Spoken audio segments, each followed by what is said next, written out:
नमस्कार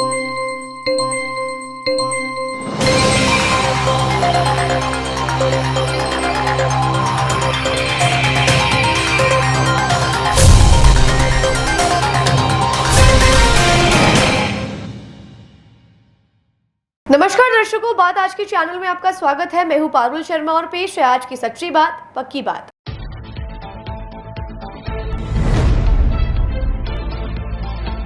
दरगाह में संकट मोचन महादेव मंदिर होने के बाद पर हिंदू सेना की याचिका को कोर्ट ने किया स्वीकार। 3 पक्षों को जारी किए जाएंगे नोटिस।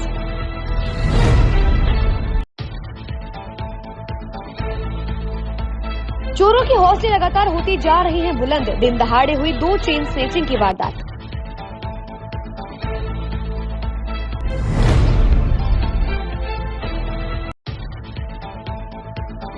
प्रेसिडेंसी स्कूल का शिक्षा जगत में अभूतपूर्व नवाचार। पुस्तक के साथ साथ खेल मैदान और आधुनिक तकनीक पर आधारित होगा शिक्षा का सफर।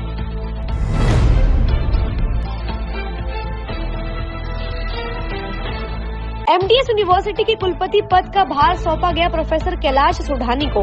अग्रिम आदेश तक प्रोफेसर सोढ़ानी संभालेंगे कार्यभार।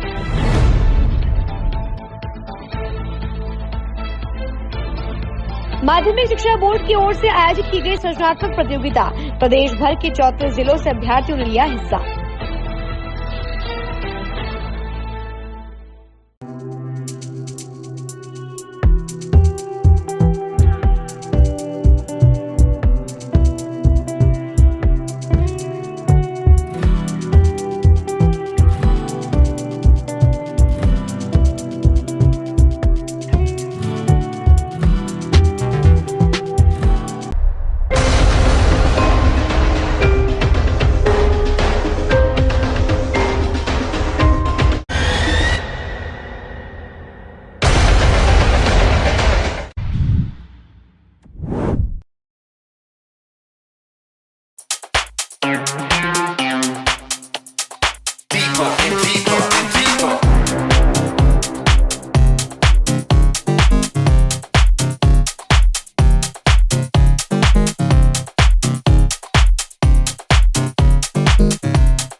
ये सर्किट मामू नहीं बनने का, रेडीनेट फाइबर लगाने का। इंटरनेट बोले तो रेडीनेट फाइबर नेट। डिटेल्स के लिए 7412001234 पे कॉल लगाने का। सही है भाई।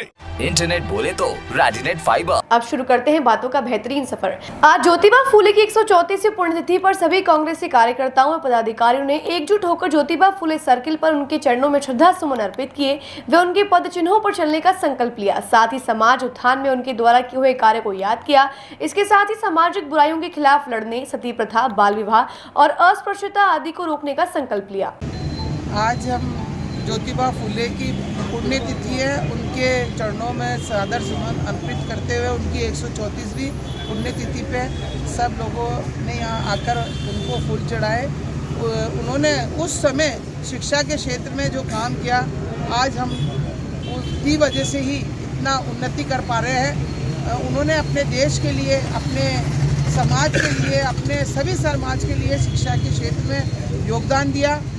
महिला शिक्षा को सबसे ज़्यादा बढ़ावा दिया और महिला शिक्षा को इतना बढ़ावा दिया उन्होंने। उस समय उन्होंने सामंतवाद से डर नहीं लगा। सामंतवाद ने बहुत उनका विरोध किया, सामंतवाद ने बहुत उनके ऊपर अत्याचार किया, लेकिन फिर भी शिक्षा के क्षेत्र से, सामाजिक क्षेत्र से, सेवा के क्षेत्र में वो कभी भी पीछे नहीं हटे। उनकी बातों को ध्यान में रखते हैं हमें भी उनके पद चिन्हों पर चलते हुए उनके काम करने चाहिए। जो अधूरे काम है उनको पूरा करना चाहिए। शिक्षा के क्षेत्र में सभी बच्चों को पढ़ाई के क्षेत्र में हमें योगदान देना चाहिए, यही मैं आज कहूँगी उनके श्रद्धांजलि।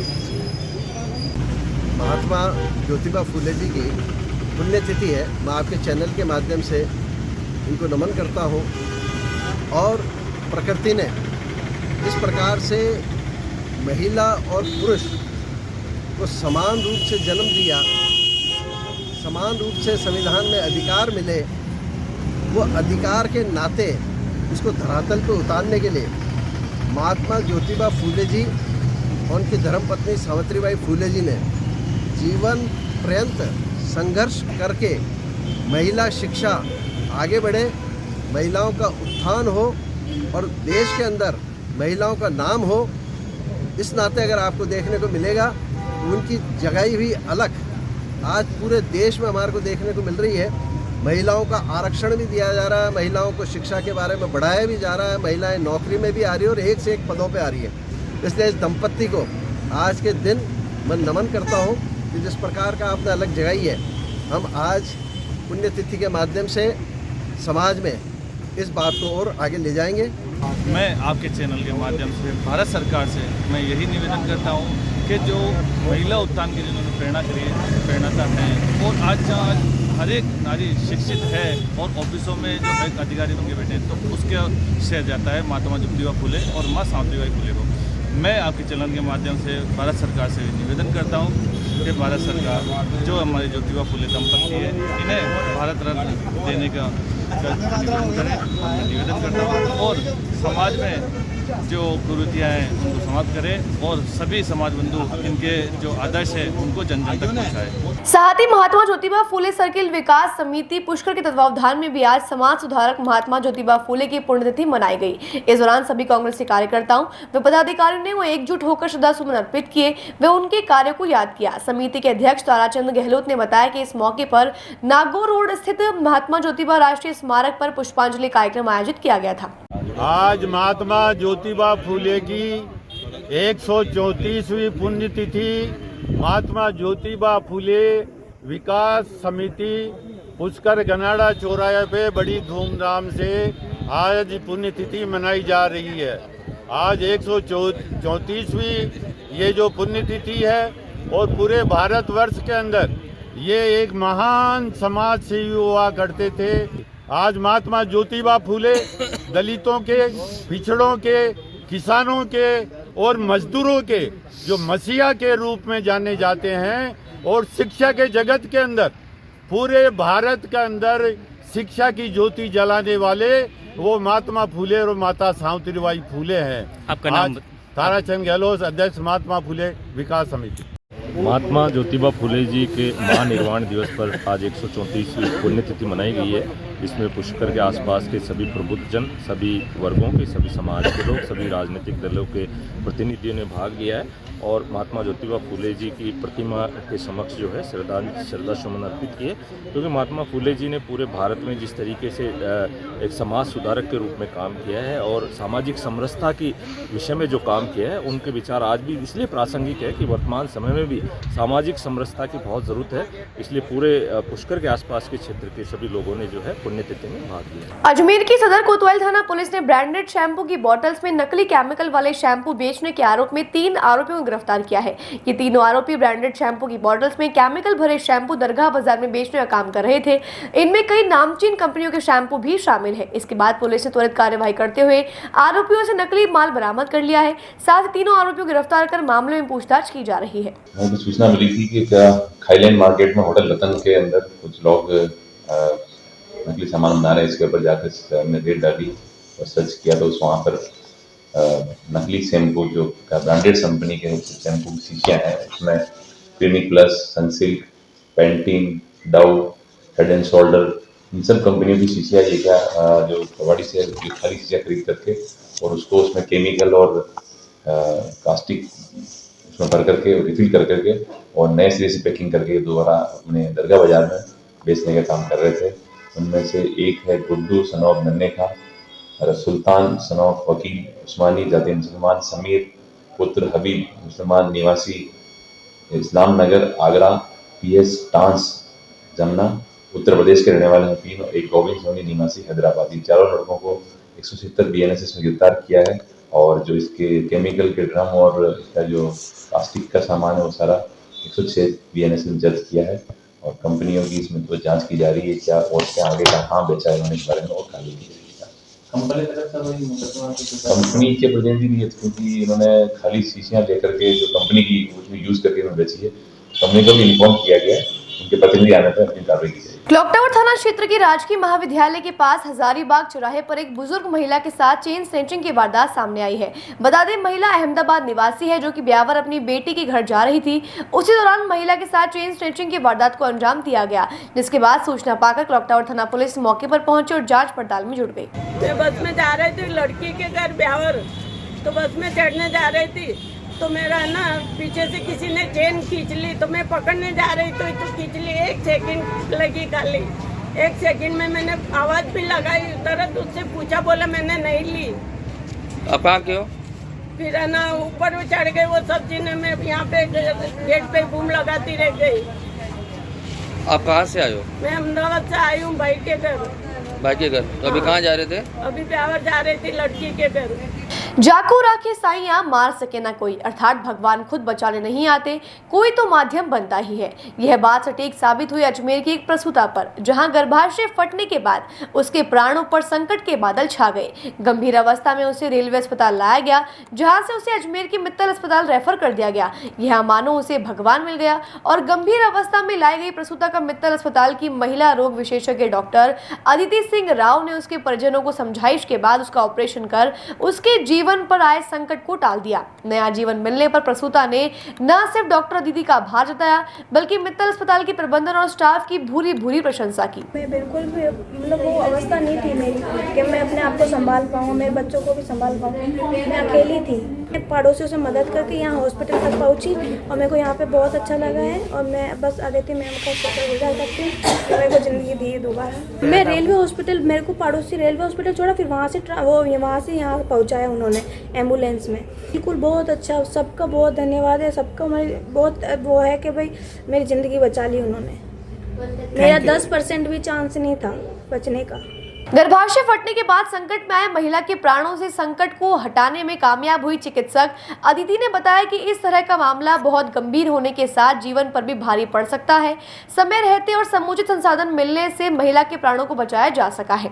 Doctor Aditi Singh Rao, consultant gynaecologist Mittal hospital. मरीज गीता हमारी इमरजेंसी में 21 तारीख को इमरजेंसी में आई थी। ये जब हमारे पास आई तब इनके बच्चे की धड़कन नहीं थी, साथ ही साथ में इनकी नब्ज भी नहीं मिल रही थी। इनका बीपी जो कि आमतौर पर 110/70 होता है, सिर्फ 50/30 आ रहा था। बीपी रिकॉर्ड नहीं किया जा रहा था। इनके पेट में खून जमा हुआ था और मरीज अपने होशो हवास खो बैठी थी। मरीज़ की जब जांचें कराई गई, मरीज़ की खून जमने की क्षमता भी कम हो गई थी। मरीज़ का खून बहुत कम हो गया था, मरीज़ का सफ़ेद खून भी बहुत कम हो गया था। ऐसे में जब सोनोग्राफी करवाई और मरीज़ को आईसीयू में स्टेबलाइज करके हमने ऑपरेशन थिएटर में लिया, तब पाया मरीज़ का यूट्रस रप्चर हो चुका था और पेट में बहुत ज़्यादा खून जमा हुआ था, जिससे मरीज़ की ये स्थिति हो गई थी। आपको बता दें कि आधुनिक चिकित्सा पद्धति के साथ कुशल चिकित्सकों की पूरी टीम के माध्यम से असाध्य माने जाने वाले रोगों का सफल उपचार करने में मित्तल अस्पताल ने अपनी एक खास जगह बनाई है। सभी सुपर स्पेशलिटी सेवाओं के साथ ब्लड सेंटर, 7 दिन 24 घंटे चिकित्सा सुविधाएं, आधुनिक उपकरण से सुसज्जित ऑपरेशन थिएटर के साथ साथ उचित प्रशिक्षण प्राप्त नर्स और स्टाफ रोगी को शीघ्र स्वास्थ्य लाभ देते हैं। तीर्थंकरी पुष्कर में प्रतिबंध के बावजूद मीट सप्लाई करने आए अजमेर के 2 युवकों को लोगों ने मीट के साथ धर दबोच लिया। इनमें से एक युवक चकमा देकर भाग छूटा, जबकि उसके साथ ही युवक की लोगों ने जमकर धुनाई कर दी तथा बाद में उसको पुलिस के हवाले कर दिया। प्रत्यक्षदर्शियों के अनुसार बुधवार की शाम लोगों ने रामधाम के पास 2 संदिग्ध युवकों को पकड़कर उनकी तलाशी ली, जिसमें उनके पास जानवरों का मांस मिला। लोगों ने धार्मिक नगरी में मांस के बेचने व सेवन करने पर प्रतिबंध लगा होने का हवाला देते हुए दोनों की पिटाई करना शुरू कर दिया। इस बीच एक युवक मौके से भागने में सफल हो गया, जबकि उसके साथी की जमकर धुनाई कर दी गई। सूचना मिलते ही पुलिस मौके पर पहुंची तथा युवक को जीप में बिठाकर थाने ले गई। आपको बता दें कि युवक का नाम आसिफ बताया जा रहा है। अजमेर के अजमेर क्या लेके आए हो आप? ये मीट लाए। मीट लाए हो? किसके खातर? किसके खातर? इधर बंगाली बिहारी है, बंगाली ने मंगाया था। बंगाली ने मंगाया? आप धंधा करते हो क्या? ऐसा धंधा करते हो? धंधा नहीं करते, दुकान के ऊपर से लिखा है जी? चिकन और मटन वगैरह ये सब काम है मेरा। मैं आपका काम है जी। तो आपको पता है यहाँ पे मीट की चलती नहीं, मैं है? पहली बार आया हूँ। पहली दफा आए हो? पहली बार। क्या भाव लेके आए थे? हैं? क्या भाव लेके आए? भाव तेल नहीं कर रहा था, जैसे दुकान की रेट है, जो दुकान की रेट है ना 240 220 चिकन। तो इसको कितने में बेचोगे आप? ये भाव बेचते। तो आज यहाँ पे क्या हुआ? चलो क्या हुआ यहाँ पे? ये मेरे को किसी ने बुलाया था, हाँ। जब मैं लेके आया था। अच्छा। जो मेरे साथ नहीं रोज सप्लाई नहीं करता, मैं आज ही आया हूँ। आपका नाम बताओ। मेरा नाम आसिफ। ये भी अजमेर का कोई निवासी है और यहाँ पे पुष्कर में तीर्थ नगरी, पुष्कर में धार्मिक नगरी है जहाँ पर मांस मदिरा ये नॉनवेज वगैरह लेके आया और यहाँ पे वो भक्तों ने और सभी भाइयों ने पकड़ा है इसको और उसने कबूला है कि ये गोमांस है। और अभी देखते हैं जांच में पता चलेगा क्या है और उस पर उचित कार्रवाई करवाने के लिए प्रयास जारी है। पुलिस प्रशासन ने अभी उसको थाने लेके गए हैं। किसके खातर लेके आया? अब ये बोल रहा है कि यहाँ पे जो ये बंगाली बिहारी रहते हैं उनके लिए लाता है। तो अब सोचिए कि ये धार्मिक नगरी ब्रह्मा जी की नगरी है, यहाँ पर इस तरीके से अगर नॉनवेज आता रहा तो फिर धार्मिकता कहाँ रही? तो इन पे कठोर कार्रवाई होनी चाहिए और जितने बंगाली बिहारी रहते हैं उन्हें बिल्कुल अलर्ट करना चाहिए, उन्हें मना कर देना चाहिए कि इस नगरी में रह रहे हो, ब्रह्मा जी की नगरी में, तो ये नहीं चलेगा। उनका कार्रवाई करेंगे। मामला तो बड़ा विचित्र है और इसके लिए हमारे तीर्थराज पुष्कर के लिए बड़ी शर्मिंदगी की बात है कि जिस प्रकार से यहाँ अवैध तरीके से ये अभक्ष्य भोज्य ला करके यहाँ बेचा जा रहा है, तो हम तो सभी सनातनी पुष्कर सनातनियों से भी यही मांग करते हैं कि जितने भी विधर्मी इस पुष्कर राज में रह रहे हैं उनके चाहे व्यवसाय के कारण रह रहे हो चाहे किसी भी कारण से रह रहे हो, तुरंत प्रभाव से इनको यहाँ से निकालना चाहिए, तब जाकर के ये स्थितियाँ नियंत्रण हो पाएगी। क्योंकि आज हमारे पुष्कर की स्थिति, हम कहते हैं कि हम सनातनी है, सब कुछ है, लेकिन सनातनियों के घर में ही कई सारे विधर्मी लोग रह रहे हैं सिर्फ कुछ पैसे के लालच में। जो चीज़ें बंद होनी चाहिए और प्रशासन से भी यही मांग करना चाहते हैं कि जितनी भी व्यावसायिक गतिविधियां चल रही उनका वेरिफिकेशन होना चाहिए, उनका ऑन रिकॉर्ड होना चाहिए। और यहाँ आकर के कुछ लोग जो यहाँ के वासी बन चुके हैं और आज कहते हैं कि हम पुष्कर के वासी हैं, उनके भी पते करने चाहिए कि वो कहाँ से आए, उनका क्या बैकग्राउंड है और उनका पूरा आईडी प्रूफ होना चाहिए, तब जाकर के ये चीज़ें नियंत्रण होगी। और मैं पुष्कर के सभी सनातनियों से ये आह्वान करना चाहता हूँ और प्रशासन से भी कि तुरंत प्रभाव से इन चीज़ों को कंट्रोल करना चाहिए, वरना आने वाले समय में अगर ये चीज़ें बढ़ती रही तो सभी सनातनियों में एक उग्र भाव पैदा हो चुका है और ये उग्र आंदोलन का रूप लेगा। क्योंकि छोटी मोटी घटनाएं नहीं है, आज हमारे सनातन धर्म को मिटाने वाली घटनाएं और ये हमारे सनातन तीर्थराज जो है सतियों का तीर्थ है, उसकी गरिमा पर आघात पहुंचाने वाली बात है। इसलिए आप सभी मिलकर के इन चीज़ों को नियंत्रण करें और यहाँ से समाप्त करें। जय श्री राम। बातों को देते हैं थोड़ा सा विराम, जल्दी मिलते हैं एक नए सफर पर।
ये सर्किट मामू नहीं बनने का, रेडीनेट फाइबर लगाने का, इंटरनेट बोले तो रेडीनेट फाइबर नेट। डिटेल्स के लिए 7412001234 पे कॉल लगाने का। सही है भाई। इंटरनेट बोले तो रेडीनेट फाइबर। एक बार फिर आपका स्वागत है। आइए चलते हैं एक नए सफर पर। भारत सरकार के द्वारा शुरू किए गए बाल विवाह मुक्त भारत अभियान को समर्थन देते हुए राजस्थान महिला कल्याण मंडल चाची आवास अजमेर ने बाल विवाह की रोकथाम के प्रयासों को और तेज कर दिया है। संस्था निदेशक राकेश कुमार कौशिक ने बताया कि हाल ही में 27 नवंबर को भारत सरकार के द्वारा बाल विवाह मुक्त भारत अभियान की शुरुआत की गई है। अभियान का उद्घाटन नई दिल्ली के विज्ञान भवन में केंद्रीय महिला एवं बाल विकास मंत्री अन्नपूर्णा देवी ने किया है। राजस्थान महिला कल्याण मंडल चाची आवास अजमेर बाल अधिकारों के संरक्षण के लिए काम कर रही है और 250 से भी ज्यादा गैर सरकारी संगठनों के देशव्यापी गठबंधन जस्ट राइट्स फॉर चिल्ड्रन का सहयोगी संगठन है, जो कि देश के 417 जिलों में बाल विवाह की रोकथाम एवं जागरूकता के लिए प्रयासरत है। राजस्थान महिला कल्याण मंडल के द्वारा भी राज्य के 6 जिलों अजमेर, नागौर, बीकानेर, चूरू, झुंझुनू तथा डीडवाना, कुचामन आदि में बाल विवाह, बाल श्रम एवं बाल यौन शोषण की रोकथाम के लिए कार्य किए जा रहे हैं। तो यहाँ राजस्थान महिला कल्याण मंडल और जस्ट राइट फॉर चिल्ड्रन के संयुक्त तत्वाधान में बाल विवाह मुक्त भारत को लेके यहाँ एक प्रेस वार्ता आयोजित की गई है। हम जानते हैं कि बाल विवाह एक सामाजिक बुराई है और समय समय पर सरकार और गैर सरकारी संगठन इसको लेके विरोध जताते रहे हैं, लेकिन अभी भी गांव स्तर पर अगर हम लोग देखते हैं तो बाल विवाह हो रहे हैं नियमित रूप से। तो बाल विवाह रोकने के लिए एक सघन अभियान की जरूरत है। इसी को लेके कल भारत सरकार के महिला एवं बाल विकास मंत्रालय ने भी एक पोर्टल लॉन्च किया है और इस कैंपेन को एक सरकारी अभियान बनाया है। पूरे भारत में ये शपथ ली जा रही है कि बाल विवाह मुक्त भारत बनेगा।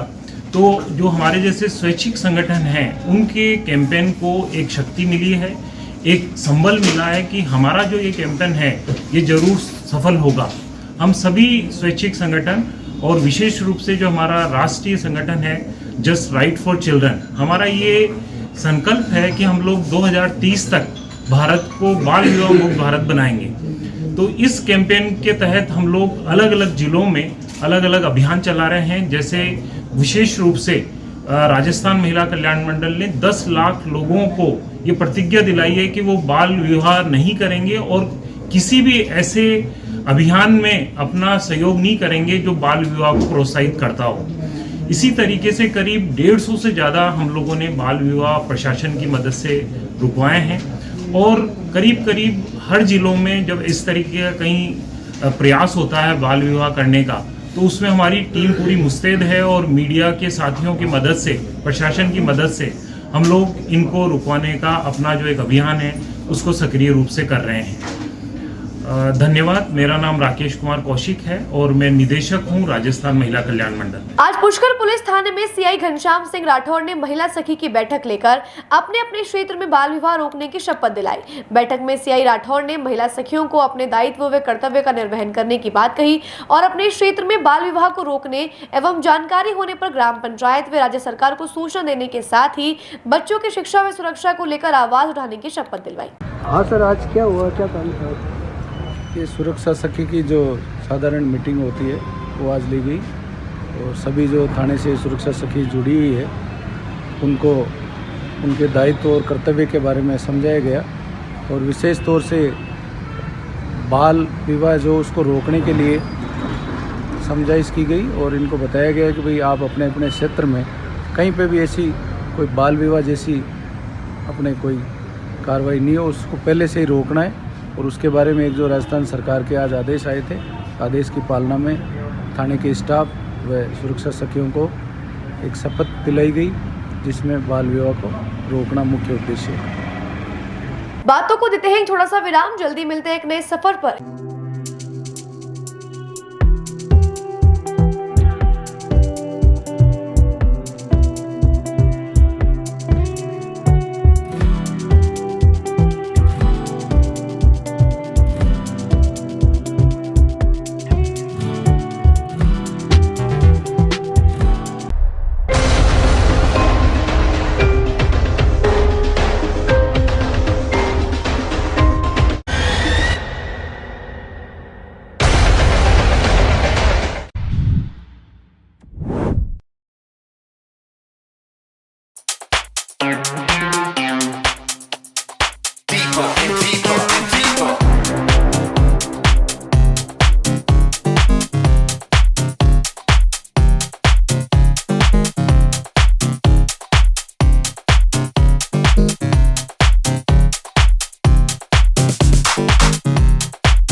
सर्किट, मामू नहीं बनने का, रेडीनेट फाइबर लगाने का, इंटरनेट बोले तो रेडीनेट फाइबर नेट। डिटेल्स के लिए 7412001234 पे कॉल लगाने का। सही है भाई।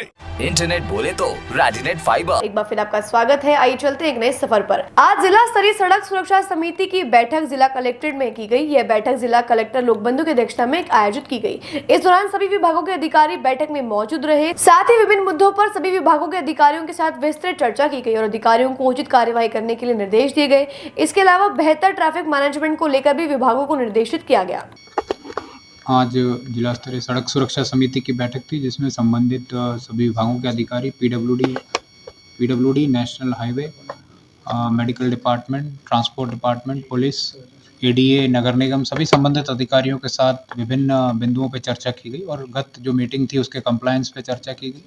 जो भी ब्लैक स्पॉट्स चिन्हित किए गए हैं उन ब्लैक स्पॉट्स पे क्या कार्रवाई की गई है, जिन भी एरियाज़ में कोई एक्सीडेंट्स हुए हैं, अगर वहाँ रोड इंजीनियरिंग में कोई डिफेक्ट है तो उसको रेमेडियल मेजर्स लेने के बारे में चर्चा की गई। जिन जिन एरियाज़ में ट्रैफिक जैम लगता है वहाँ किस तरह से हम क्या व्यवस्थाएं कर सकते हैं, किस तरह से व्यवस्थाएं और बेहतर कर सकते हैं, इसके संबंध में चर्चा की गई। जैसा राज्य सरकार के निर्देश है कि जहाँ भी 3 से ज़्यादा डेथ्स होती हैं एक्सीडेंट में, वहाँ हमारी एक संयुक्त टीम दौरा करती है, उसके संबंध में चर्चा की गई और क्या रेमेडियल मेजर्स वहाँ लिए गए। संबंधित विभागों द्वारा बताया गया कि जहाँ भी रोड में कोई रिपेयर की आवश्यकता थी या रेमेडियल मेजर्स लेने थे, चाहे हैजार्ड लाइट लगाना हो या रंबल स्ट्रिप हो या अन्य जो भी व्यवस्थाएं उनको करनी थी वो उनके द्वारा की जा रही हैं। कुछ अन्य निर्देश थे जो उनको दिए हैं और सभी विभागों से अद्यतन इसकी प्रगति रिपोर्ट भी ली जाएगी और एक्शन टेकन रिपोर्ट पे चर्चा की जाएगी। जहाँ तक कौन सी रोड है जहाँ जाम लगता है वो? देखिए, नेशनल हाईवे जो यहाँ से गुजरता है अजमेर शहर से लगता हुआ, इसके बारे में भी चर्चा की गई और वहाँ पे कुछ ऐसे पॉइंट्स हैं जहाँ ट्रैफिक जैम भी होता है और कुछ जो है ब्लैक स्पॉट्स भी चिन्हित हैं, उन पे नेशनल हाईवे द्वारा कुछ कार्य शुरू किए गए हैं। पीडी साहब ने मुझे बताया कि कुछ सैंक्शंस भी उन्होंने मांगी और वो सैंक्शंस आने पर फ्लाईओवर्स का काम और अन्य जो कार्य है वो शुरू किए जाएंगे। इसके साथ ही शहर में कुछ ऐसे चौराहे थे जहाँ पे बेहतर ट्रैफिक मैनेजमेंट के लिए जो ट्रैफिक की जो टीआई थी उनको डायरेक्शन दिए कि वहाँ पे वो संयुक्त अभियान चलाएं और जो भी इस तरह से रोड साइड पार्किंग करके ट्रैफिक को ब्लॉक करते हैं उसको चेक किया जाए। इसके साथ ही डीटीओ और पुलिस दोनों को ही संयुक्त अभियान चलाकर जो भी ओवर स्पीडिंग है या ओवरलोडिंग है या बिना हेलमेट के या बिना सीट बेल्ट के जो ड्राइविंग है उस पर भी कार्रवाई करने की डायरेक्शन।